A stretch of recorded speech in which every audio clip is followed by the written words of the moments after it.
Hello everyone, welcome to my YouTube channel Biology Subject of Life. So in this video we are going to discuss about the part 2 in the microbes in industrial products. So let us discuss in brief. Even in industry, microbes are used to synthesize a number of products valuable to human beings. So ನಿಮ್ಗೆಲ್ಲರಿಗೂ ಗೊತ್ತು ನಾವು ಮೈಕ್ರೋಬ್ಸನ್ನು house hold ಪ್ರಾಡಕ್ಟ್ಸಲ್ಲಿ ಯಾವ ಥರ use ಮಾಡಿದ್ವಿ ಅಂತ. So ಅದೇ ಥರನೂ ಇಂಡಸ್ಟ್ರೀಸ್ನಲ್ಲಿನೂ use ಮಾಡ್ತಾರೆ. ಸೊ ಅದನ್ನು ಯಾವ ಥರ ಅಂತಂದರೆ to synthesise a number of products valuable to human beings. So human ಬೀಯಿಂಗ್ಸಿಗೆ ಬಹಳಷ್ಟು ವ್ಯಾಲ್ಯೂಯಬಲ್ ಥಿಂಗ್ಸ್ ಅಂದರೆ which are very necessary. So ಅಂಥ ಪ್ರಾಡಕ್ಟ್ಸನ್ನು ನಾವು ಮೈಕ್ರೋಬ್ಸಿಂದನೂ ಯೂಸ್ ಮಾಡಿಕೊಂಡು we can manipulate it in a very large number. So this is one of the advantage of using the microbes. So ಇನ್ನು ಬಹಳಷ್ಟು ಅಡ್ವಾಂಟೇಜಸ್ ಇದ್ದಾವೆ. Let us see one by one. So beverages and antibiotics are some examples. So ಅದರಲ್ಲಿ examples ನೋಡೋದಾದರೆ ನೀವು beverages, so like you can ಡ್ರಿಂಕ್ಸಲ್ಲಿ beverages ನೋಡಿದರೆ ನೀವು coffee and tea ಅಂತ ತಗೋತಾರೆ. ಅದೇ ಥರ ಆಲ್ಕೋಹಾಲಿಕ್ ಬೆವರೇಜಸಲ್ಲಿ ನೀವು ಬಹಳಷ್ಟು ಬ್ರ್ಯಾಂಡ್ಸನ್ನು ನೋಡ್ತೀರಾ. So examples also given in the Ncert. Let us describe in brief later on. So production on an industrial scale requires a growing microbes in a very large vessels called as fermenters. So ಇವ್ರೇನು ಹೇಳ್ತಾರೆ ಅಂತಂದರೆ industry level ಅಂತಂದರೆ it's not like ಒಂದು 10 to 100 ಮೆಂಬರ್ಸಿಗೆ production ಮಾಡೋದು. It will be in a millions ಕ್ವಾಂಟಿಟಿಯಲ್ಲಿ ಇರುತ್ತೆ, ಬಹಳಷ್ಟು ಕ್ವಾಂಟಿಟಿಯಲ್ಲಿ ಇರುತ್ತೆ. ಸೊ ಆ ಥರ ಕ್ವಾಂಟಿಟೀಸ್ನ ನಾವು ಪ್ರಾಡಕ್ಟ್ಸನ್ನು ತೊಗೋಬೇಕು ಅಂತ ಅಂದರೆ ಫಸ್ಟ್ ನಾವು ಮೈಕ್ರೋಬ್ಸ್ ಕಲ್ಚರ್ ಅಥವಾ ಅದರದ್ದು ಗ್ರೋ ಮಾಡಲಿಕ್ಕೆ ನಮಗೆ ನೆಸೆಸರಿ ಆದಂಥ ಕಂಡೀಷನ್ಸ್ ಬೇಕು. ಸೊ ಅದರಲ್ಲಿ ಫಸ್ಟ್ ಎಕ್ವಿಪ್ಮೆಂಟನ್ನು ನಾವು ಫರ್ಮೆಂಟರ್ಸ್ ಅಂತ ಹೇಳ್ತೀವಿ. So fermenters are the large steel vessels which are made up of a metal, and it will consist some nutritive media for growth of microbes. So ಮೈಕ್ರೋಬ್ಸ್ಗೆ ಬೇಕಾದಂಥ nutritive media ಆಗಲಿ ಅಥವಾ ಅದಕ್ಕೆ ಬೇಕಾಗಿರುವಂಥ ಎನ್ವೈರ್ಮೆಂಟ್ ಅದಕ್ಕೆ ನಾವು ಸಪೋರ್ಟ್ ಮಾಡಿರ್ತೀವಿ ಎಕ್ಸ್ಟರ್ನಲ್ ಆಗಿ. ಸೊ ಆ ಫರ್ಮೆಂಟರ್ಸ್ ಎಲ್ಲ large tankers. They are the large tankers which are helped to produce the microbes in a large scale. Okay, so let us move towards the next one. So under which we have seen the examples like fermented beverages and antibiotics, which are the essential industrial applications. We will study in brief about this. So microbes, especially yeasts, have been used from time immemorial for the production of beverages like wine, beer, whiskey, brandy or rum. So these are microbes, especially like yeast. So ನಾವು ಇಲ್ಲಿ microbes ಅಂತ ಬಂದರೆ ನಮಗೆ bacteria ಅಂತ ಬರುತ್ತೆ, virus ಅಂತ ಬರುತ್ತೆ, ಅಥವಾ ಬೇರೆ ಬೇರೆ ಟೈಪ್ಸ್ ಬರುತ್ತೆ. ಅದರಲ್ಲಿ ನಾವು ಈಸ್ಟನ್ನು ತೊಗೊಂಡಿದ್ದೀವಿ. ಸೊ ರೀಸನ್ ಏನಂತ ಹೇಳ್ತೀವಿ next. So this has been from time immemorial for the production of beverages. ಯಾವ ಥರ ಬೆವರೇಜಸ್ಸಲ್ಲಿ ಇಲ್ಲಿ ಆಲ್ರೆಡಿ ಲಿಸ್ಟ್ ಔಟ್ ಮಾಡಿದ್ದಾರೆ. ಸೊ ಈ ಥರ ಒಂದು ಬೆವರೇಜ್ ಪ್ರಾಡಕ್ಟ್ಸನ್ನು ನಾವು ಯೂಸ್ ಮಾಡಬಹುದು ಅಂದರೆ ಪ್ರೊಡಕ್ಷನ್ ಮಾಡಲಿಕ್ಕೆ. For this purpose the same East Saccharomyces cerevisiae used for bread making and commonly now as brewer's yeast is used for fermenting the malted cereals and fruit juices to produce ethanol. ಸ್ವಲ್ಪ long ಆಯಿತು, ನಾನು ಶಾರ್ಟಾಗಿ ಹೇಳ್ತೀನಿ. So ನಿಮಗೆ notes ಮುಖಾಂತರ ಹೇಳೋದಾದರೆ let us C. So fungi ನಾವು ಇಲ್ಲಿ bakers ಈಸ್ಟನ್ನು ನಾವು ಸ್ಟಡಿ ಮಾಡಬೇಕಾದ್ರೆ ಸೊ ಅದರಲ್ಲಿ ನಮಗೆ ಒಂದು ಈಸ್ಟ್ ಬಂದಿತ್ತು, ಫಂಗೈ ಬಂದಿತ್ತು, that is Saccharomyces cerevisiae.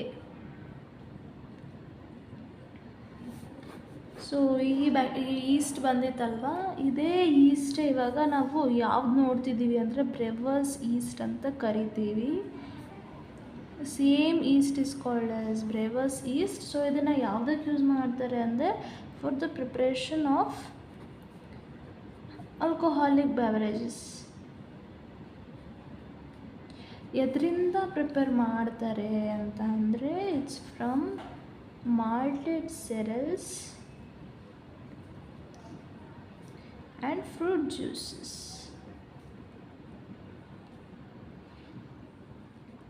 Okay, so it's point just ತುಂಬ ಸ್ಮಾಲ್ ಆಗಿ ನಾವು ಈ ಥರ ರಿಮೆಂಬರ್ ಮಾಡ್ಬೋದು. So baker's yeast and brewer's yeast are the same. Baker's ಈಸ್ಟನ್ನು ನಾವು ಬ್ರೆಡ್ ಮಾಡಲಿಕ್ಕೆ ಯೂಸ್ ಮಾಡ್ತಾ ಇದ್ವಿ for the production of bread, and ಬ್ರೆವರ್ಸ್ ಈಸ್ಟನ್ನು ನಾವು ಆಲ್ಕೋಹಾಲಿಕ್ ಬೆವರೇಜಸ್ಗೋಸ್ಕರ ಯೂಸ್ ಮಾಡ್ತಿದ್ದೀವಿ. ಎದ್ರ ಮುಖಾಂತರ ಅಂದರೆ ಮಾಲ್ಟೆಡ್ ಸೆರಲ್ಸ್ ಅಥವಾ ಫ್ರೂಟ್ ಜ್ಯೂಸಸ್ ಮುಖಾಂತರ. ಸೊ ನೀವು ನೋಡ್ಬೋದು ಇಲ್ಲಿ ಫರ್ಮೆಂಟರ್ಸ್ ಇದೆ. So these are contents are large vessels, ಹೌದಾ, they are really huge. So even ಇಲ್ಲಿ ಫರ್ಮೆಂಟೇಷನ್ ಪ್ಲ್ಯಾಂಟ್ ಅಂತಲೂ ನೋಡ್ತಾ ಇದ್ದೀರಾ, ಇಲ್ಲಿ ಮೇಲ್ಗಡೆ ಎಲ್ಲ ಇದೆ ಅಲ್ವಾ. So it's completely a structure of fermentation plant. So ಈ ಥರ ಒಂದು ಪ್ರೊಡಕ್ಷನ್ ನಾವು ಇಥನಾಲನ್ನು ಪ್ರೊಡಕ್ಟ್ಸ್ ಮಾಡ್ಬೋದು. ಇದನ್ನು ಲಾರ್ಜ್ ಕ್ವಾಂಟಿಟಿಯಲ್ಲಿ ನಾವು ಪ್ರೊಡ್ಯೂಸ್ ಮಾಡ್ತೀವಿ, ಹೌದಾ, ಟನ್ಸ್ ಗಟ್ಟಲೆ ನಾವು ಪ್ರೊಡ್ಯೂಸ್ ಮಾಡ್ತೀವಿ. So this is a industrial application. So do you recollect the metabolic reactions which result in the production of ethanol by yeast? So ಇಲ್ಲಿ ಮೆಟಬಾಲಿಕ್ ರಿಯಾಕ್ಷನ್ಸ್ ಅಂತ ನೋಡಿದ್ರೆ ನೀವು ಪಾತ್ವೆಯಲ್ಲಿ ಅನಾರೋಬಿಕ್ ರಿಯಾಕ್ಷನ್ಸ್ ಅಂತಲೇ, ರೆಸ್ಪಿರೇಷನಲ್ಲಿ ಅನಾರೋಬಿಕ್ ರಿಯಾಕ್ಷನ್ಸ್ ಅಂತಲೂ ನೀವು ತಗೋಬಹುದು, because it should done in absence of an oxygen. So it is an anaerobic. Okay, depending on the type of raw material used for fermentation and the type of processing with or without distillation, different types of alcoholic drinks are obtained. So different type of alcoholic drinks ಎಲ್ಲ ನಾವು ನೋಡಿದ್ವಿ, ಇಲ್ಲಿ mention ಮಾಡಿದ್ದಾರೆ, right. So ಇದಿಷ್ಟರಲ್ಲಿ ಕೆಲವೊಂದು ನಾವು ಬೆವರೇಜಸ್ಸನ್ನು ಅಥವಾ alcoholic ಡ್ರಿಂಕ್ಸನ್ನು ವಿತ್ ಡಿಸ್ಟಿಲೇಷನ್ ಅಥವಾ ವಿತೌಟ್ ಡಿಸ್ಟಿಲೇಷನ್ ಅಂತ ನಾವು ಇಲ್ಲಿ ಡಿವೈಡ್ ಮಾಡಿದ್ದೀವಿ. ಸೊ ವಿತ್ ಡಿಸ್ಟಿಲೇಷನಲ್ಲಿ ಕೆಲವೊಂದಿದೆ, ವಿತೌಟ್ ಡಿಸ್ಟಿಲೇಷನಲ್ಲಿ ಕೆಲವೊಂದಿದೆ. So wine and beer are produced without distillation, whereas whisky and brandy and rum are produced by distillation of the fermented broth. So ಇಲ್ಲಿ ನಾವಿಲ್ಲಿ ನೋಟ್ಸ್ ಥರ ಮಾಡೋದಾದರೆ ಡಿಸ್ಟಿಲೇಷನ್ ಪ್ರಾಸೆಸ್ಸಿಂದ ಬಂದಂತಹ ಆಲ್ಕೋಹಾಲಿಕ್ ಡ್ರಿಂಕ್ಸ್ ಆ್ಯಂಡ್ ವಿತೌಟ್, ಇಲ್ಲಿ ವಿತ್ ಅಂತ ಬರೀರಿ. ಸೊ ವಿತೌಟ್ ಡಿಸ್ಟಿಲೇಷನ್ ಅಂತ ಮೆನ್ಷನ್ ಮಾಡಿದರೆ alcoholic ಡ್ರಿಂಕ್ಸಲ್ಲಿ, so examples they have mentioned here, right. So these R without distillation. Examples: wine and beer. So with distillation ಅಂತ ನೋಡಿದರೆ ಎಕ್ಸಾಂಪಲ್ಸ್: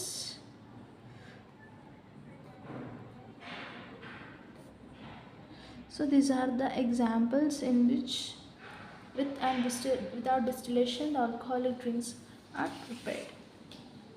ಸೊ ಈ ಥರ ನಾವು ಆಲ್ರೆಡಿ ಮೆನ್ಷನ್ ಮಾಡಿದಂಗೆ had explained you how the fermenters will be and fermentation plant will be. So ಇದೇ ಥರದ fermented ಬೆವರೇಜಸ್ಸಿನ ಇನ್ನೊಂದು ಅಪ್ಲಿಕೇಶನ್ ಅಂದರೆ like only fermented beverages we have another application, that is antibiotics. So let's move towards this antibiotics. Okay,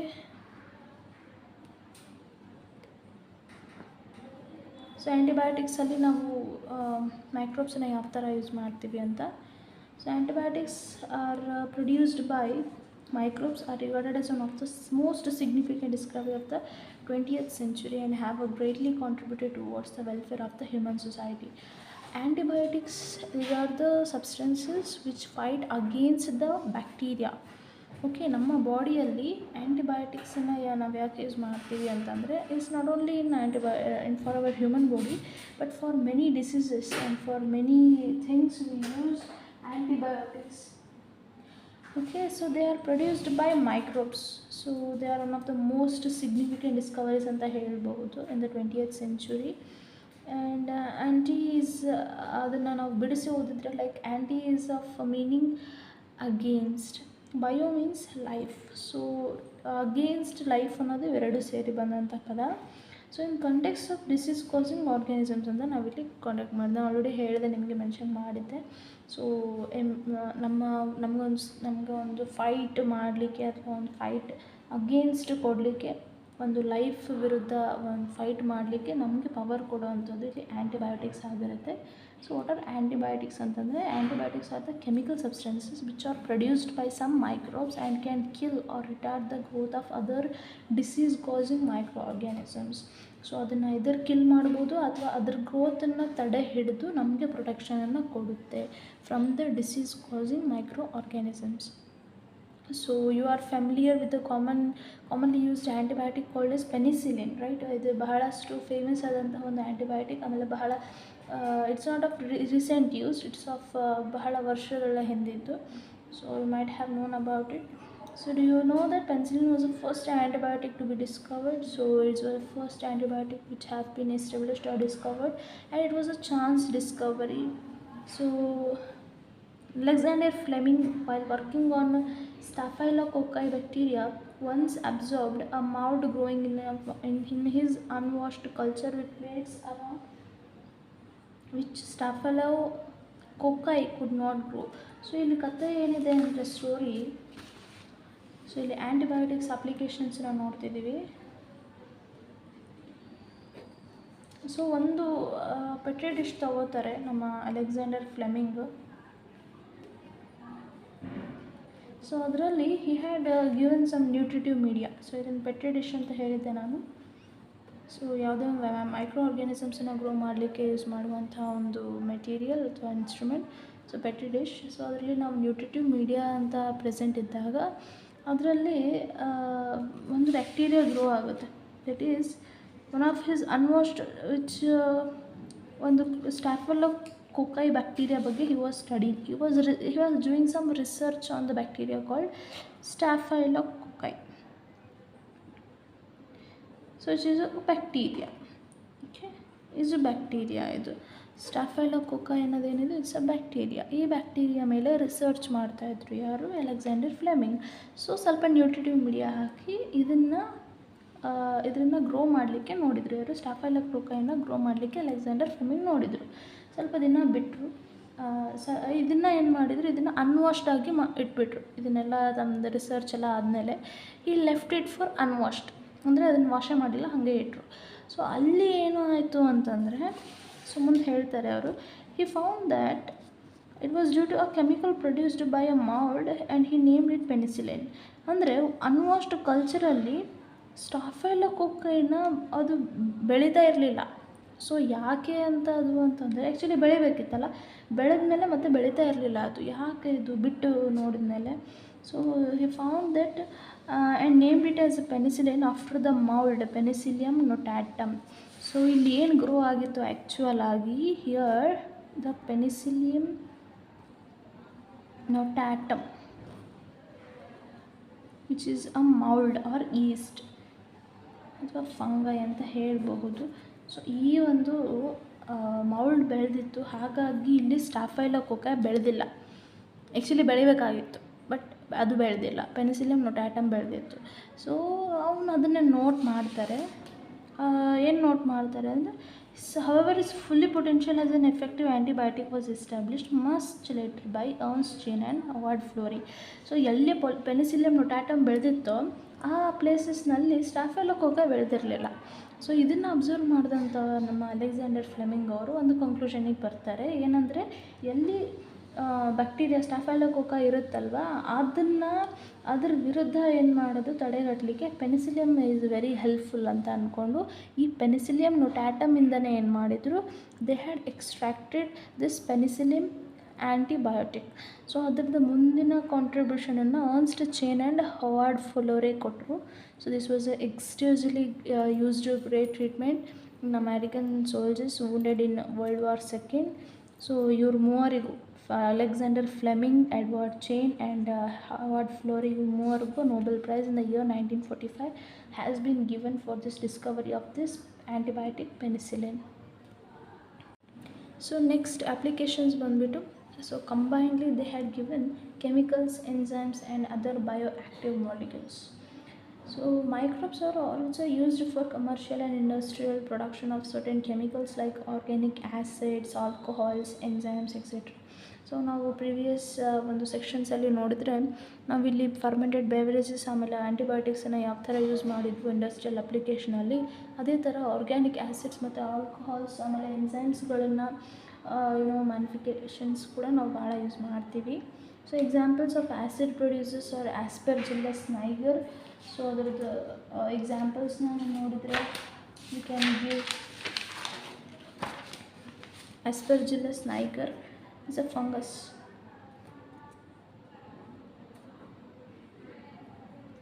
Aspergillus niger.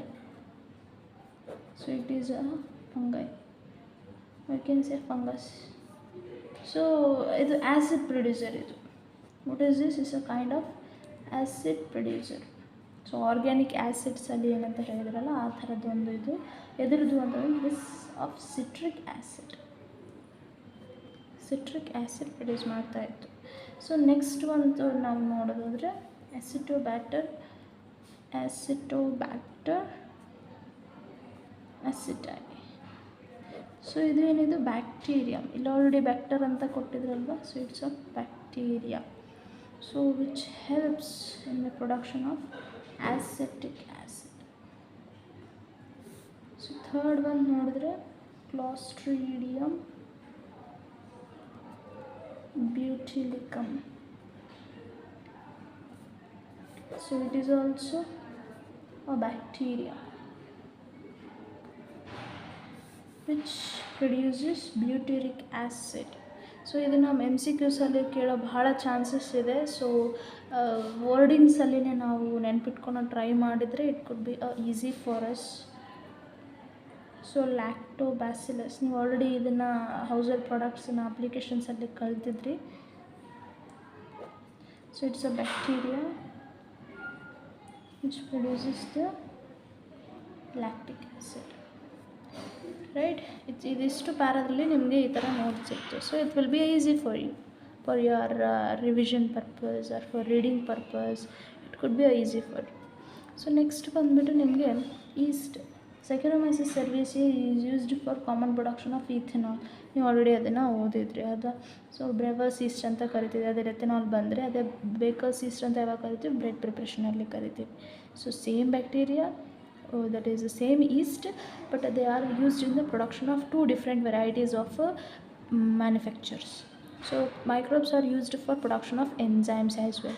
So anta enzymes galali idistu nodidvalla, these are organic acids.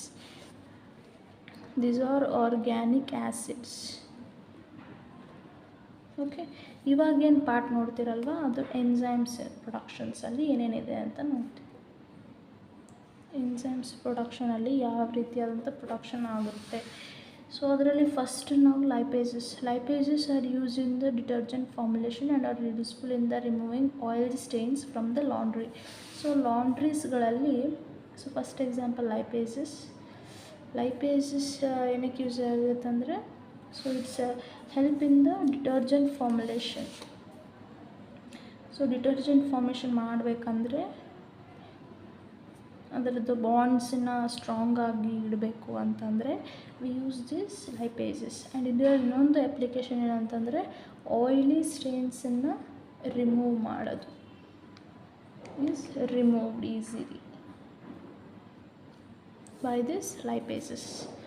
So second enzymes ನೋಡೋದಾದರೆ you must have noticed that bottled fruit juices bought from the market are clearer as compared to those made at home. So ಯಾಕೆ ಅಷ್ಟು juices ತುಂಬ clear ಆಗಿರುತ್ತೆ ಅಂದರೆ that's because of the bottle juices are clarified by the use of pectinases and proteases. So these are the enzymes like pectinases and proteases. So ಈ enzymes ಏನಕ್ಕೆ help ಮಾಡುತ್ತೆ ಅಂತಂದರೆ for clarity of bottled juices. So ಇದರಿಂದ marketing ಇದರಲ್ಲಿ ಭಾಳ helpful ಆಗುತ್ತೆ. Because ಮನೆಯಲ್ಲಿ prepare ಮಾಡಿದಂಥ ಜ್ಯೂಸ್ಗೂ ನೀವು ಬಾಟಲ್ಸಲ್ಲಿ ತೊಗೊಳೋಂಥ ಜ್ಯೂಸಸ್ಗೂ ಬಹಳ ಡಿಫ್ರೆನ್ಸ್ ಇರುತ್ತೆ ಅಲ್ವಾ. ಸೊ ಆ ಡಿಫ್ರೆನ್ಸಸ್ನ ಕ್ರಿಯೇಟ್ ಮಾಡೋಂಥವು ಇಂಥ ಒಂದು ಪ್ರೋಟೀನ್ಸ್ ಅಥವಾ ನಾವು ಎಂಜೈಮ್ಸ್ ಅಂತ ಹೇಳ್ಬೋದು. ಅದರಲ್ಲಿ ಎಕ್ಸಾಂಪಲ್ಸ್ ಅಂದರೆ ಪೆಕ್ಟಿನೇಸಸ್ ಆ್ಯಂಡ್ ಪ್ರೋಟಿಯೇಸಸ್. ಸೊ ನೀವು ಥರ್ಡ್ ಒನ್ ನೋಡೋದಾದರೆ streptokinase produced by the bacterium called as streptococcus and modified by the genetic engineering is used as a clot buster for removing the clots from blood vessels of patients who have undergone the myocardial infarction leading to heart attack. So ಇಲ್ಲಿ ಬಹಳಷ್ಟು ಟರ್ಮ್ಸ್ಗಳು ಬಂದ್ವಿ ನಿಮಗೆ. Let me explain one by one. So ಇಲ್ಲಿ streptokinase ಅನ್ನೋದೇನಿದೆ ಇಲ್ಲೊಂದು enzyme ಇದೆ actually. So ಇದರಿಂದ extract ಮಾಡ್ತಾರೆ ಅಂತಂದರೆ ಸ್ಟ್ರೆಪ್ಟೋಕೊಕ್ಕಸ್ ಸ್ಟ್ರೆಪ್ಟೋಕಾಕಸ್ ಅಥವಾ ಸ್ಟ್ರೆಪ್ಟೋಕೋಕೈ. ಸೇಮ್ ಕೊಕ್ಕೈ ಅಂತಂದರೆ ಇಲ್ಲಿ ಬಹಳಷ್ಟು ಬರುತ್ತೆ, ಅಂದರೆ ಕೊಕ್ಕೈ ಬ್ಯಾಕ್ಟೀರಿಯಾಸ್ ಕಾಲೋನೀಸಲ್ಲಿ ಇರೋದು. ಕೊಕ್ಕಸ್ ಅಂತ ಅಂದರೆ ಸಿಂಗಲ್ ಆಗಿರೋದು streptococcus. Either you can write. So streptococci ಇದರಿಂದ ಎಕ್ಸ್ಟ್ರಾಕ್ಟ್ ಮಾಡ್ತಾರೆ ಇವರು. ಇದರಿಂದ ಎಕ್ಸ್ಟ್ರಾಕ್ಟ್ ಮಾಡಿ ದೆನ್ ನಿಮಗೆ ಎದರಿಂದ ಮಾಡಿರ್ತಾರೆ ಅಂದರೆ ಇದನ್ನು ಯಾವ ಥರ ಮ್ಯಾನ್ಪುಲೇಷನ್ ಮಾಡ್ತಾರೆ ಅಂದರೆ ಯಾವ ಪ್ರೊಸೀಜರ್ಲಿ ಯೂಸ್ ಮಾಡ್ತಾರೆ ಅಂದರೆ they use the procedure called as genetic engineering. So ನೀವು ಚಾಪ್ಟರ್ 11 ಆ್ಯಂಡ್ 12ಅಲ್ಲಿ ಕಂಪ್ಲೀಟಾಗಿ ಬಯೋಟೆಕ್ನಾಲಜಿ ಬಗ್ಗೆ ಓದ್ತಿರಲ್ವ, ಸೊ ಅದರಲ್ಲಿ ನಿಮಗೆ ಈ ವರ್ಡ್ ಜೆನೆಟಿಕ್ ಇಂಜಿನಿಯರಿಂಗ್ ಬಗ್ಗೆ ಕಂಪ್ಲೀಟ್ ಆದಂಥ ಡೀಟೇಲ್ಸನ್ನು ನಾನು ಕೊಡಲಿಕ್ಕೆ ಟ್ರೈ ಮಾಡ್ತೀನಿ. So streptococci is extracted through the genetic engineering to form this streptokinase, which helps in the clot busting. So it is called as clot buster. So 1 mark ಅಥವಾ ನಿಮಗೆ MCQs ಅಲ್ಲಿ ಕೇಳೋ ಚಾನ್ಸಸ್ ತುಂಬ ಇದೆ. ಕ್ಲಾಟ್ ಬಸ್ಟರ್ ಆಗಿ use ಮಾಡ್ತಾರೆ ಇದನ್ನು. ಯಾರಲ್ಲಿ ಅಂತಂದರೆ myocardial patients having myocardial infarction. So ಈ ಥರ ಪೇಷಂಟ್ಸಲ್ಲಿ ಏನು ಮಾಡ್ತಾರೆ, ಕ್ಲಾಟ್ ಬಸ್ಟರ್ ಆಗಿ ಸ್ಟ್ರೆಪ್ಟೋಕೈನೆಸಿಸ್ನ ಯೂಸ್ ಮಾಡ್ತಾರೆ. ಸೊ ಎಲ್ಲಿ ಯಾವ ಒಂದು ಆರ್ಟ್ರಿ ರೀಜನಲ್ಲಿ ಕ್ಲಾಟ್ ಆಗಿರುತ್ತೋ, ಬ್ಲಡ್ ಕ್ಲಾಟ್ ಆಗಿರುತ್ತೋ ಅಲ್ಲಿ ಹೋಗಿ ಇದು ಬರ್ಸ್ಟ್ ಮಾಡುತ್ತೆ. So it is called as clot buster. So ಯಾವ ಪೇಷಂಟ್ಸಲ್ಲಿ ಅಂದರೆ ಮಯೋಕಾರ್ಡಿಯಲ್ ಇನ್ಫಾರ್ಕ್ಷನ್. ಸೊ ಇದರಿಂದ ಏನಾಗ್ತಿತ್ತು ಅಂದರೆ ಹಾರ್ಟ್ ಅಟ್ಯಾಕ್ ಆಗೋ ಚಾನ್ಸಸ್ ಇತ್ತು. ಸೊ ಇದನ್ನು ತಪ್ಪಿಸ್ಲಿಕ್ಕೆ we uses streptokinase as a clot buster. So next ಇನ್ನೊಂದು ಎಕ್ಸಾಂಪಲ್ ನೋಡೋದಾದರೆ ಇನ್ನೊಂದು ಬಯೋ ಆ್ಯಕ್ಟಿವ್ ಮಾಲಿಕ್ಯೂಲ್ಸ್ ಅಂತಂದರೆ, ಬಯೋ ಆ್ಯಕ್ಟಿವ್ ಮಾಲಿಕ್ಯೂಲ್ಸ್ ಅಂದರೆ ಲೈಫ್ ಆ್ಯಕ್ಟಿವ್ ಮಾಲಿಕ್ಯೂಲ್ಸ್ ಅಂತ ನೀವು ಹೇಳ್ಬೋದು. ಸೊ ಅದರಲ್ಲಿ ಎಕ್ಸಾಂಪಲ್ಸ್ ಏನಂದರೆ cyclosporin A that is used as an immunosuppressive agent in organ transplant patients and is produced by the fungus Trichoderma polysporum. So ಇಲ್ಲಿ bio active molecule ಇವಿಷ್ಟು ಎನ್ಸೈಮ್ನ ಆಯಿತು. ಇವಾಗ ನೆಕ್ಸ್ಟಿಂದ ಏನು ಬರುತ್ತೆ ಅಂದರೆ ಬಯೋ ಆ್ಯಕ್ಟಿವ್ ಎನ್ಸೈಮ್ಸ್ ಅಥವಾ ಮಾಲಿಕ್ಯೂಲ್ಸ್. ಸೊ ಇದರಲ್ಲಿ ಫಸ್ಟ್ ಎಕ್ಸಾಂಪಲ್ ನಾವು ಏನೇನು ನೋಡ್ತಿದ್ವಿ ಅಂತ ಅಂದರೆ immunosuppressive agent.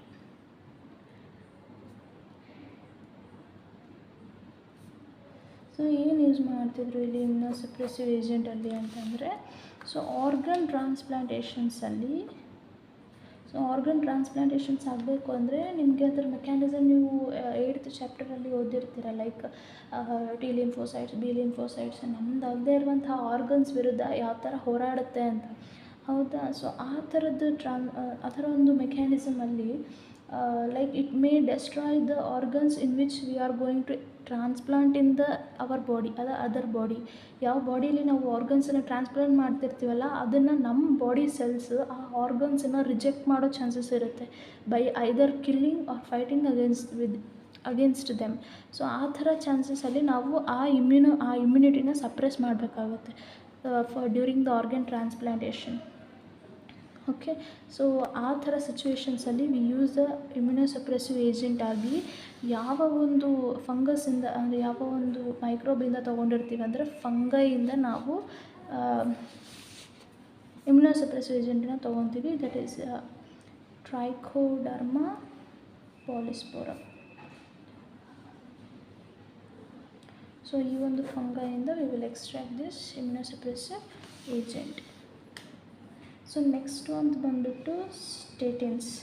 This is produced by the yeast Monoascus purpureus, have been commercialized as blood cholesterol lowering agents.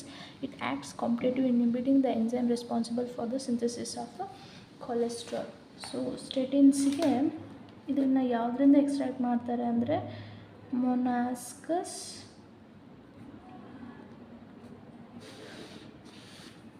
ಪರ್ಪರಿಯಸ್. So ಈ ಒಂದು ಮೈಕ್ರೋಬಿಂದ, so it's of yeast. So ಈ ಈಸ್ಟಿಂದ ಸ್ಟೇಟಿನ್ಸನ್ನ ಎಕ್ಸ್ಟ್ರಾಕ್ಟ್ ಮಾಡ್ತಾರೆ. ಸೊ ಇದರದ್ದು ಫಂಕ್ಷನ್ ಏನಪ್ಪ ಅಂತಂದರೆ, so it will help as blood cholesterol lowering agent. So ಕೆಲವು ಎಮರ್ಜೆನ್ಸಿ ಟೈಮಲ್ಲಿ ಸೊ ಬ್ಲಡ್ ಕೊಲೆಸ್ಟ್ರಾಲನ್ನು ಕಡಿಮೆ ಮಾಡಬೇಕಾಗುತ್ತೆ. ಸೊ ಆ ಟೈಮಲ್ಲಿ ನಾವು ಸ್ಟೇಟಿನ್ಸನ್ನು ಭಾಳ ಇಮಿಡಿಯೇಟಾಗಿ ಯೂಸ್ ಮಾಡ್ತೀವಿ. ಸೊ ಇಮಿಡಿಯೇಟ್ ಯೂಸಲ್ಲಿ ನಮಗೆ ಬ್ಲಡ್ ಕೊಲೆಸ್ಟ್ರಾಲ್ ಲೋವರಿಂಗ್ ಏಜೆಂಟ್ಸಿನ ಬಹಳಷ್ಟು ಎಮರ್ಜೆನ್ಸೀಸ್ನ ಅಥವಾ ಆ್ಯಕ್ಸಿಡೆಂಟ್ಸನ್ನ ನಾವು ತಡಿಬೋದಾಗಿರುತ್ತೆ. ಬಾಡಿಯಲ್ಲಿ ಆಗ್ತಾ ಇರುವಂತಹ ಈ ಕೊಲೆಸ್ಟ್ರಾಲ್ ಜಾಸ್ತಿ ಆದರೆ ಕೆಲವು ಟೈಮ್ ಹಾರ್ಟ್ ಅಟ್ಯಾಕ್ಸ್ ಬರೋ ಚಾನ್ಸಸ್ ಇರುತ್ತೆ. ಸೊ ಈ ಥರ ಒಂದು ಸಡನ್ ಡಿಸೀಸಸ್ನ ನಾವು ಬೇಗ ತೊಗೋಬೋದು with the help of this microbes. So ಈ ಥರ ಎಲ್ಲ ಇಷ್ಟೊಂದು ಅಪ್ಲಿಕೇಶನ್ಸನ್ನು ನಾವು ಇಂಡಸ್ಟ್ರಿಯಲಲ್ಲಿ ಪ್ರೊಡ್ಯೂಸ್ ಮಾಡಬಹುದು. So it's completely about the industrial application. So ನಾವು ಫಸ್ಟು ಇದರಲ್ಲಿ ಬೆವರೇಜಸ್ ನೋಡಿದ್ವಿ, ನೆಕ್ಸ್ಟು ಆ್ಯಂಟಿಬಯೋಟಿಕ್ಸ್ ನೋಡಿದ್ವಿ, next chemicals, enzymes and bio active ಮಾಲಿಕ್ಯೂಲ್ಸನ್ನು ನೋಡಿದ್ವಿ. ಸೊ ಕೆಮಿಕಲ್ಸಲ್ಲಿ ನಾವು ಆರ್ಗ್ಯಾನಿಕ್ ಆ್ಯಸಿಡ್ಸ್, ಎನ್ಸೈಮ್ಸ್, ಅದ್ರ ಜೊತೆಗೆ ನಾವು ಬಯೋ ಆ್ಯಕ್ಟಿವ್ ಮಾಲಿಕ್ಯೂಲ್ಸ್ ನೋಡಿದ್ವಿ. So it's complete about this industrial application ಅಥವಾ ಇಂಡಸ್ಟ್ರಿಯಲ್ ಪ್ರಾಡಕ್ಟ್ಸಲ್ಲಿ ಮೈಕ್ರೋಬ್ಸನ್ನು ಯಾವ ಥರ ಯೂಸ್ ಮಾಡ್ತಿದ್ವಿ ಅಂತ ನೋಡಿದ್ವಿ. ಸೊ ನೆಕ್ಸ್ಟ್ ಪಾರ್ಟಲ್ಲಿ ನಾವು ನೆಕ್ಸ್ಟ್ ಸೆಕ್ಷನನ್ನು ನೋಡೋಣ. ಓಕೆ.